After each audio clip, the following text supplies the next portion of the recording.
Hello friends, welcome back to Vanitha's lifestyle. எல்லாரும் சேஃபா இருக்கீங்கன்னு நினைக்கிறேன். இன்னைக்கு வந்து ஒரு ரெசிபி வீடியோ தான் பார்க்க போறீங்க. It's my favourite prawn biryani. நிறைய பேர் குக் பண்ணியிருப்பாங்க. This is my own style. கொஞ்சம் அம்மாவோட இன்ஃப்ளூயன்ஸ் இருக்கு. ஸோ அந்த வீடியோ தான் இன்னைக்கு நீங்கள் பார்க்க போறீங்க. அதுக்கு முன்னாடி நம்ம சேனல் இதான் நீங்கள் ஃபர்ஸ்ட் டைம் பார்க்குறதா இருந்தால் கண்டிப்பாக சப்ஸ்கிரைப் பண்ணுங்கள். வாங்க ரெசிபி எப்படி பண்ணலான்னு பார்க்கலாம். இன்றைக்கி பார்த்திங்கன்னா நான் வந்து ஒரு 2 கப் பாஸ்மதி ரைஸில் தான் ப்ரான் பிரியாணி சமைக்க போகிறேன். அதுக்கு வந்து ஒரு 1/2 kg, அதாவது ஸ்கின் எடுத்தக்கப்புறம் கண்டிப்பாக வெயிட் குறையும். ஸோ அந்த ப்ரான்ஸ் எடுத்து நான் மஞ்சத்தூள், மிளகாத்தூள், அப்புறம் லெமன் ஜூஸ், சால்ட் எல்லாம் போட்டு கொஞ்சம் ஒரு 1 ஹவருக்கு முன்னாடியே நான் மேரினேட் பண்ணி வச்சுக்கிட்டேன்.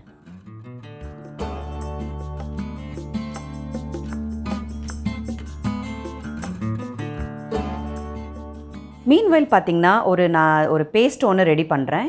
இதில் பார்த்திங்கன்னா ஒரு கைக்கொத்து கொத்தமல்லி, புதினா, ஒரு 2 பச்சை மிளகாய், உங்களுக்கு தேவையான அளவு சின்ன வெங்காயம் கொஞ்சம் எடுத்து வச்சுட்டு இதெல்லாம் பேஸ்ட்டாக அரைச்சி வச்சுக்கிறேன். எப்போவுமே பிரியாணி வந்து ஒரு வெறும் வெங்காயம் தக்காளி மட்டும் போட்டால் அந்த திக்னஸ்ஸு, டென்சிட்டி கிடைக்காது. ப்ளஸ் இந்த மாதிரி அரைச்சி இதில் பிரியாணி பண்ணால் இன்னும் டேஸ்ட் என்ஹான்ஸ் பண்ணி கொடுக்கும். நான் வந்து இன்றைக்கி 2 கப் பாஸ்மதி ரைஸை நல்லா கழுவி சுத்தம் பண்ணி எடுத்து வச்சுருக்கேன்.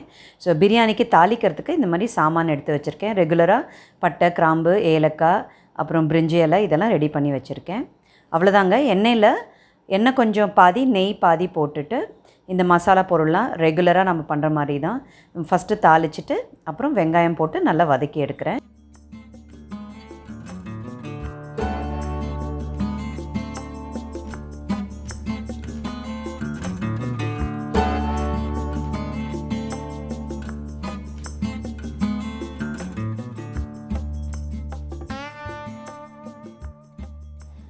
வெங்காயம் நல்லா வதங்கினக்கப்புறம் ஜிஞ்சர் கார்லிக் பேஸ்ட் போட்டும் நல்லா வதக்கிக்கிறேன். ஜிஞ்சர் கார்லிக் பேஸ்ட் அந்த பச்சை ஸ்மெல் போனக்கப்புறம் நம்ம அரைச்ச விழுதம் அதையும் ஆட் பண்ணி நல்லா வதக்கிக்கிறோம். அரைச்ச விழுது போட்டு ஒரு 2-3 நிமிஷத்தில் நல்லா தேவையான அளவு நல்லா தக்காளியும் ஆட் பண்ணி நல்லா வதக்கி எடுத்துக்கிறேன்.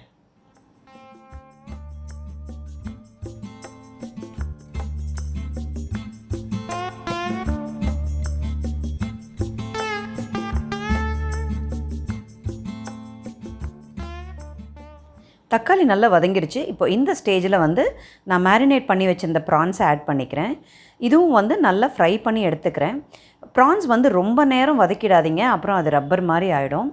ப்ரான்ஸ் எப்போவுமே குக் ஆகிடுச்சா என்னென்னு பார்க்கணுன்னா நீங்கள் வந்து நல்லா சுருண்டுருச்சுன்னா நல்லா வெந்துருச்சுன்னு அர்த்தம். பாதி சுருண்டுதுன்னா பாதி வெந்திருக்குன்னு அர்த்தம். ஆக்சுவலாக ப்ரான் பிரியாணிக்கு பாதி வந்தால் போதும். ஸோ மீன்வைல் உங்களுக்கு ஏற்கனவே நான் பச்சை மிளகாய் ஆட் பண்ணியிருக்கேன். மேரினேஷனில் கொஞ்சம் மிளகாத்தூள் ஆட் பண்ணியிருக்கேன். ஸோ அதையும் மீறி உங்களுக்கு எவ்வளோ காரம் தேவையோ அந்த காரத்துக்கு ஏற்ற மாதிரி மிளகாத்தூள், தனியாத்தூள், அப்புறம் கொஞ்சம் பிரியாணி மசாலாவும் ஆட் பண்ணியிருக்கேன். தேவையான அளவு உப்பு, கொஞ்சம் தயிரும் போட்டு நல்லா வதக்கி எடுத்துகிட்டு இன்றைக்கி வந்து இது பேரலாக வதக்கும் போதே நான் கொஞ்சம் தேவையான சுடு தண்ணியும், அதாவது ரைஸுக்கு வேணுங்கிற அளவு தண்ணியும் சூடு பண்ணி எடுத்துக்கிட்டேன்.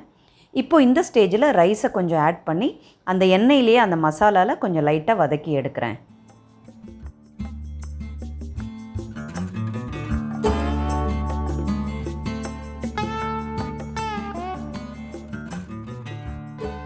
ரைஸ் கொஞ்சம் உடையாமல் பார்த்து வதக்கிட்டு வேணுங்கிற அளவு கொத்தமல்லி எல்லாம் போட்டுட்டு நம்ம சுடு தண்ணி வச்சுருக்கோம் இல்லையா, ரைஸ்க்கு ஏற்ற அளவு அதை எடுத்து ரைஸோடு ஆட் பண்ண வேண்டியதாங்க.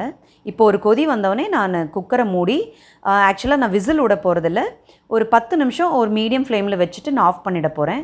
அவ்வளோதாங்க, முடிஞ்சது.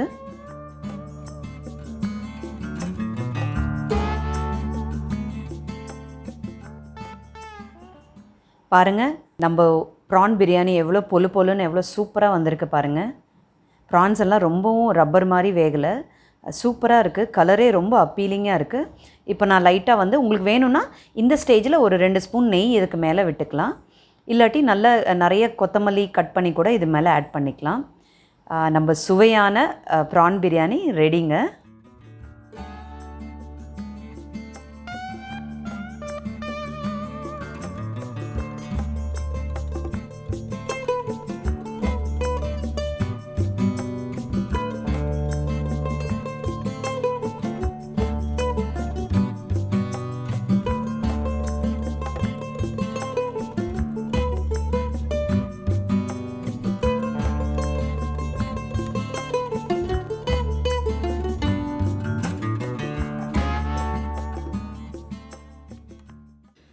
பிரியாணி ப்ரான் பிரியாணி பாருங்கள், அப்படியே ரைஸ் வந்து அப்படியே ரெஸ்டாரண்ட் ஸ்டைலில் அப்படியே பொலு பொலுன்னு வந்திருக்கு.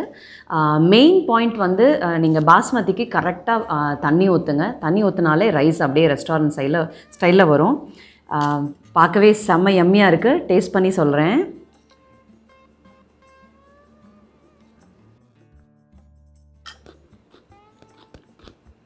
சூப்பராக இருக்குங்க, செம்மையாக இருக்குது. கண்டிப்பாக இந்த ரெசிபி ட்ரை பண்ணி பாருங்கள். ரொம்ப ஈஸி. நீங்கள் அந்த சின்ன வெங்காயம், கொத்தமல்லி, புதினாலாம் அரைச்சி விடுறதுனால அதோட டென்ஸ் நல்லாயிருக்கும். டேஸ்ட் இன்னும் என்ஹான்ஸ் பண்ணி கொடுக்கும். கொஞ்சம் சிரமம் பார்க்காம வெறும் வெங்காயம் தக்காளி மட்டும் போடாமல் கொஞ்சம் அரைச்சி போட்டு ட்ரை பண்ணி பாருங்கள். அப்படி பண்ணி பார்த்துட்டு எனக்கு கமெண்ட் செக்ஷனில் கண்டிப்பாக சொல்லுங்கள் எப்படி வந்ததுன்ட்டு. ஹோப் இந்த வீடியோ உங்களுக்கு பிடிச்சிருக்குன்னு நினைக்கிறேன். ரெசிபி கண்டிப்பாக ட்ரை பண்ணிவிட்டு எனக்கு சொல்லுங்கள். Until my next video,